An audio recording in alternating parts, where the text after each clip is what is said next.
Welcome guys.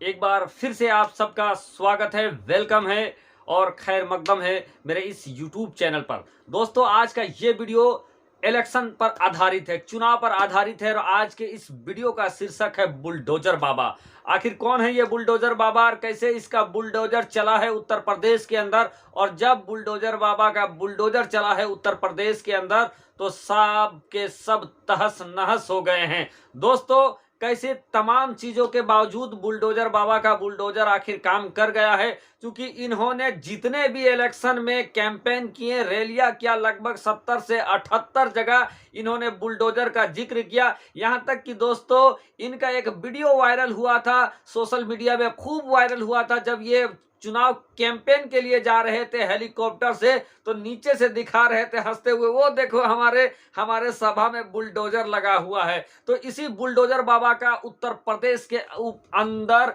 चल गया है बुलडोजर, और इसके जद में आने वाले चाहे हाथी थे, चाहे साइकिल थे, या तो फिर पतंग थे, सब के सब दब कर रह गए हैं। दोस्तों, बुलडोजर बाबा का बुलडोजर उत्तर प्रदेश के अंदर कैसे चला और क्या स्थिति बन गई है, दोस्तों आपको पूरी जानकारी देंगे। आपसे रिक्वेस्ट करना चाहेंगे, अगर अभी तक आप चैनल को सब्सक्राइब नहीं किए तो चैनल को जल्दी से सब्सक्राइब कर ले, बेल के बटन को ऑन कर दे और नोटिफिकेशन के ऑप्शन को दबा ले। चाहे आप योगी के चाहने वाले हैं, चाहे मोदी जी के चाहने वाले हैं, चाहे अखिलेश भैया के चाहने वाले हैं, चाहे असदुद्दीन ओवैसी जी के चाहने वाले हैं, या तो फिर मायावती के चाहने वाले हैं, जिसके भी चाहने वाले हैं दोस्तों, दबाकर, कोई खुशी में तो कोई गम से बेल के बटन को ऑन कर दें और चैनल को सब्सक्राइब कर ले। चूंकि हार और जीत चुनाव में लगा रहता है, और जीतता और हारता वही है जो मैदान में उतरता है। जो घर में बैठा रहता है वो हार और जीत समझ नहीं सकता है, ना उसके हिस्से हार आती है, ना उसके हिस्से जीत आती है। हारता वही है जो मैदान में होता है, जीतता वही है जो मैदान में होता है। यानी हारने वाला भी दिलेर होता है,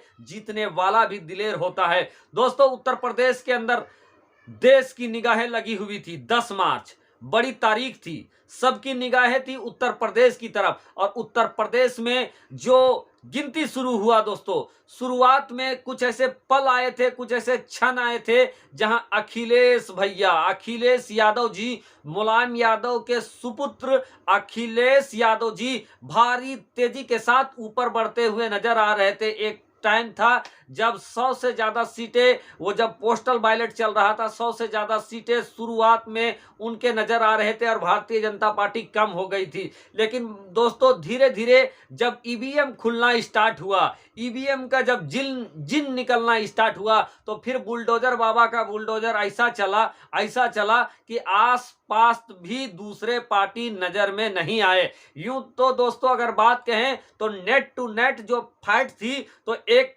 तरफ थे बुलडोजर बाबा योगी आदित्यनाथ, तो दूसरे तरफ थे अखिलेश भैया साइकिल में। दोनों की टक्कर बताई जा रही थी दोस्तों। भीड़ जिस तरीके से अखिलेश यादव के साथ नजर आ रही थी, यकीनन वो चुनाव मत में, वोटों में वो कन्वर्ट नहीं हो सका। और जो बुलडोजर बाबा का जो बुलडोजर था, वो आखिरकार बुलडोजर का जादू चल गया और योगी आदित्यनाथ दूसरी बार लगातार यूपी, उत्तर प्रदेश के सीएम बनने के लिए खड़े हो गए हैं। दोस्तों, कुछ बड़बोले लोग थे, उनको इस इलेक्शन में सबक भी मिला है।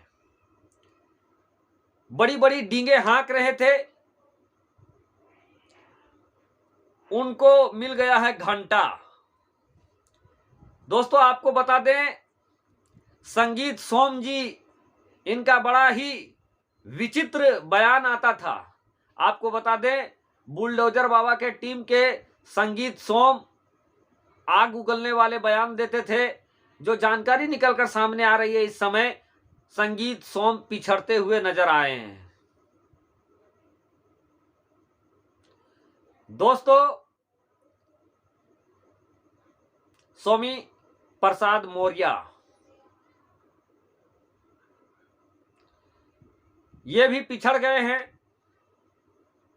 केशव मौर्य, केशव प्रसाद मौर्य कौन भूल सकता है। एक वक्त था जब उत्तर प्रदेश के सीएम के रेस में सबसे आगे थे।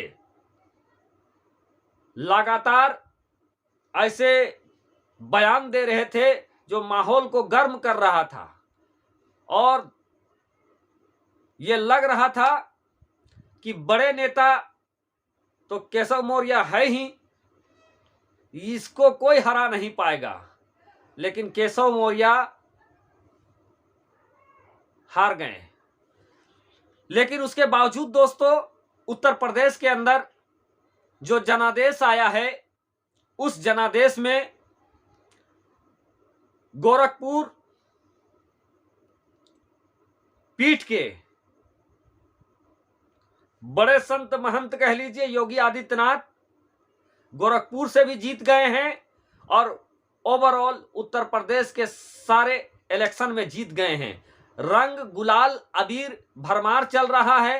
अभी भी फाइनल रिजल्ट नहीं आया है, लेकिन 90% तक क्लियर हो चुका है कि योगी आदित्यनाथ आगे सीएम बनने जा रहे हैं उत्तर प्रदेश के एक बार फिर। दोस्तों आपको बता दें कि लगभग 30 से 37 सालों के बाद ऐसा मौका आ रहा है कि लगातार दूसरी बार एक इंसान एक उत्तर प्रदेश का सीएम बनेगा। तो दोस्तों बुलडोजर चल गया है। अब बुलडोजर कितना सही चला कितना गलत चला इसका आकलन आप कर सकते हैं, लेकिन चुनाव में जो रिजल्ट आया है उससे यही कहा जा सकता है कि योगी आदित्यनाथ का बुलडोजर चल गया है और अब योगी आदित्यनाथ के साथ बुलडोजर बाबा का नाम अब चिपक गया है। अब उनको बुलडोजर बाबा भी पुकारा जाएगा। तो दोस्तों अगर बुलडोजर बाबा के काम से आप सहमत हैं तो चैनल को लाइक करें। अगर बुलडोजर बाबा के काम से आप सहमत नहीं हैं तो चैनल को सब्सक्राइब करें। और अगर अखिलेश यादव जी को आप सांत्वना देना चाहते हैं कि 2024 भी नजदीक है तो आप चैनल को लाइक कर लें। दोस्तों एक बार फिर से कहना चाहेंगे कि जिस तरीके से लखीमपुर खीरी का मामला हुआ था, किसानों के ऊपर टेनी केंद्रीय मंत्री टेनी के बेटे ने जिस तरीके से गाड़ी दौड़ा दिया था, कई किसान मारे गए थे, लेकिन उसके बावजूद आपको सुनकर जानकर हैरानी होगी कि लखीमपुर खीरी से जितने भी सीट आते हैं लगभग 7 सीट आते हैं। इन 7 सीटों में भारतीय जनता पार्टी की जीत हुई है। राकेश टिकैत बोलते रह गए, लेकिन उसका असर कहीं दूर दूर तक नजर नहीं आया। अखिलेश यादव जी के लिए भी खुशी की बात यह है और समाजवादी पार्टी के लिए खुशी की बात यह है कि उन्होंने पिछले चुनाव से बहुत बेहतर मुकाबला इस समय किया है, लेकिन उनका मुकाबला उनका फाइट इतना नहीं हो सका कि वो सीएम बन पाते, लेकिन यकीनन उनका मुकाबला पिछले चुनाव से बेहतर रहा। एमआईएम पार्टी भी लड़ी है लेकिन जीत तक नहीं पहुंच पाई है। शुक्रिया, आदाब।